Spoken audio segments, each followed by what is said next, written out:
Friends, இப்போ நம்ம பார்க்க போகிற டாபிக் என்னன்னு சொல்லி பார்த்தா நவம்பர் மந்தோட முக்கிய தினங்களோட பார்ட் 1 ஷார்ட்கட்டில் கொடுத்துருக்கேன். மேக்ஸிமம் இந்த சுற்றுச்சூழல் அண்ட் சைல்டு ஃபீவர் ரிலேட் பண்ணி தான் நான் அந்த ஷார்ட்கட் ரெடி பண்ணியிருக்கேன். நவம்பர்னாலே ஃபஸ்ட்டு ஞாபகம் வர விஷயம் என்னன்னு சொல்லி பார்த்தா குழந்தைகள் தினம் தான்.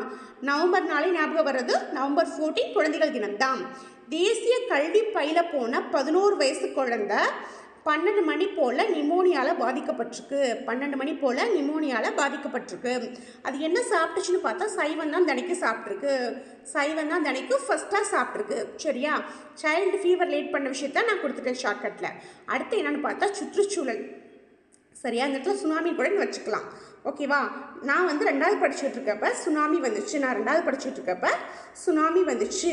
அப்போ ஆறெல்லாம் போர் மாதிரி காட்சி அளிச்சிச்சு. சுற்றுச்சூழல் மோசமாக இருந்துச்சு.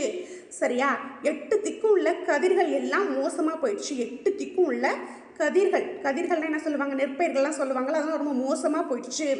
9 பேர் கொண்ட குழு அந்த இதை சேவை செய்கிறதுக்காக இறக்கி விடப்பட்டாங்க. அதாவது இந்த சுனாமியோட பாதிப்பை சரி செய்கிறதுக்காக 9 பேர் கொண்ட குழுக்கள் இறக்கியிருக்காங்க உள்ளர.